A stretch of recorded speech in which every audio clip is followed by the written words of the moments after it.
नमस्कार दोस्तों, आप देख रहे हैं मेरा यूट्यूब चैनल विवेक कुमार जैन। आज एक जिस जजमेंट की चर्चा करने जा रहे हैं वो फाउंडेशन लेवल का फैसला है जो बहुत इम्पोर्टेंट है। उस केस में जब 143(2) में आपने 148 और 143(2) के नोटिस के बाद आपने अपना ITR फाइल किया और गलती से वो ITR वेरीफाई होने से रह गया।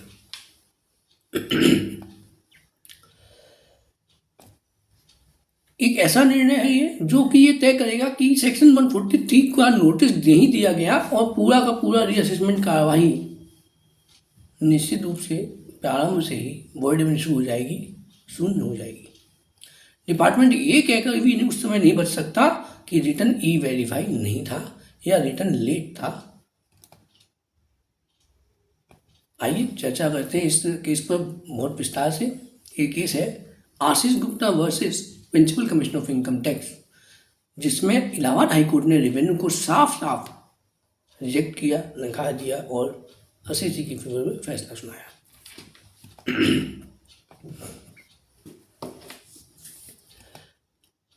केस की फैक्ट ये थे कि असेसमेंट ईयर 15-16 के लिए ओरिजिनल रिटर्न 139(1) में फाइल की और उसमें इनकम डिक्लेयर की 9,42,790 रुपया। रीअसेसमेंट स्टार्ट हुआ, डिपार्टमेंट ने सेक्शन 148 का नोटिस जारी किया और एलिगेशन लगाया कि इनकम एस्केपिंग हुई है। SSC ने इनकम एस्केपिंग के केस में कंप्लायंस करते हुए 25 मई 2021 को रिटर्न फाइल किया और सेम इनकम डिक्लेयर की 9,42,790 रुपये। EO ने उसी रिटर्न की फिगर को एक्सेप्ट कर दिया, कोई थर्ड पार्टी मटेरियल नहीं लिया, कोई इंडिपेंडेंट इंक्वायरी नहीं की, किसी प्रकार का रीजन टू बिलीव उसके पास नहीं था, 143(2) का नोटिस भी जारी नहीं किया। तो क्वेश्चन ये उठता है कि क्या 143(2) का नोटिस जारी करना 148 के असेसमेंट के लिए अनिवार्य है? जी हाँ, बहुत ज़्यादा अनिवार्य है। खैर, अभी चलते हैं हाईकोर्ट की तरफ। EO का जो ऑर्डर था वो 147, 144 एंड 144B के ऊपर उन्होंने असेसमेंट अपना ऑर्डर पास किया। इनकम कंपटीशन जो था वो रिटर्न फिगर पर निकाल दिया गया। CIT अपील का डिसीजन साफ कहा 143(2) नहीं, जुडिक्शन ही नहीं है। रीअसेसमेंट ऑर्डर सेटिस्फाइड कर दिया।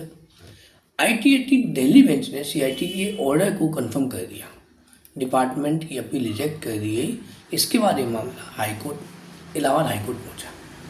रेवेन्यू का जो मेन आर्गूमेंट था वो ये था कि रिटर्न नॉन ईस्ट है, टाइम बार्ड है और उसका वेरिफिकेशन नहीं हुआ है, इसलिए 143(2) को देना अनिवार्य नहीं था। डिपार्टमेंट ने कहा कि जब रिटर्न लीगली वैलिड नहीं है तो स्टेचुटरी प्रोटेक्शन हम उसको क्यों दें। रिटर्न लीगली वैलिड है या नहीं है, रिटर्न तो फाइल है, सिर्फ एक डिफेक्ट है कि रिटर्न वेरीफाई नहीं हो पाया।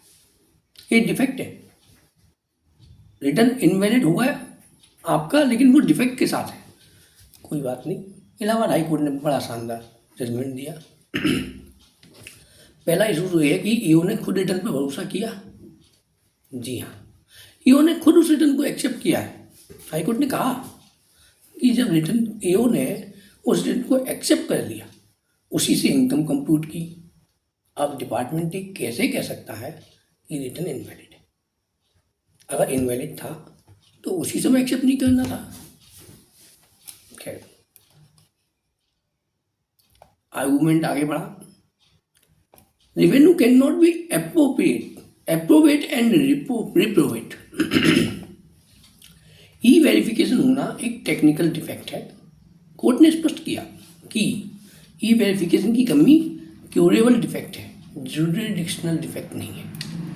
SSC ने बाद में वेरीफाई कर दिया, सब्सटेंशियली कंप्लायंस भी हो चुका था। दूसरा इशू, क्या जुरिडिक्शनल रिक्वायरमेंट है? ये सबसे महत्वपूर्ण हिस्सा है इस जजमेंट का। कोर्ट ने सुप्रीम कोर्ट के landmark judgement assistant commissioner of income tax versus hotel blue moon पे बिलीव किया और उन्होंने कहा कि 143(2) प्रोसीजरल फॉर्मेलिटीज नहीं है, जुरिडिक्शनल फाउंडेशन है। तो 143(2) अगर जुरिडिक्शनल फाउंडेशन है तो 143(2) नहीं है तो ईओ को असेसमेंट करने का अधिकार भी नहीं है। मतलब ये बड़ा साफ जजमेंट। 143(2) का नोटिस दिए बिना 148 की कार्रवाई करना स्टार्टिंग से इनवैलिड हुई। बहुत काम आने वाला जजमेंट है हम सबके लिए। चौथा इशू, क्या 292B क्यों नहीं हुआ? 292B केवल माइनर प्रोसीजरल मिस्टेक्स के लिए होता है,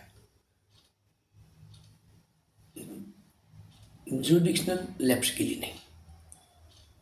कोर्ट ने स्पष्ट कहा कि 292B केवल और केवल माइनर प्रोसीजरल मिस्टेक्स के लिए बनाया है। जुडिक्शनल लैप से 292 से सुधारा नहीं जा सकता। कोर्ट ने यह भी कहा कि असेसी ने रीओपनिंग रीजन मांगे, डिपार्टमेंट ने कभी प्रोवाइड नहीं किए। हालांकि कोर्ट ने कहा 143(2) का लैप्स अलोन सफिशिएंट है इस पूरे असेसमेंट को नलीफाई करने के लिए। हमको एडिशनल एविडेंस में रीओपनिंग रीजन को उठाने की आवश्यकता ही नहीं है।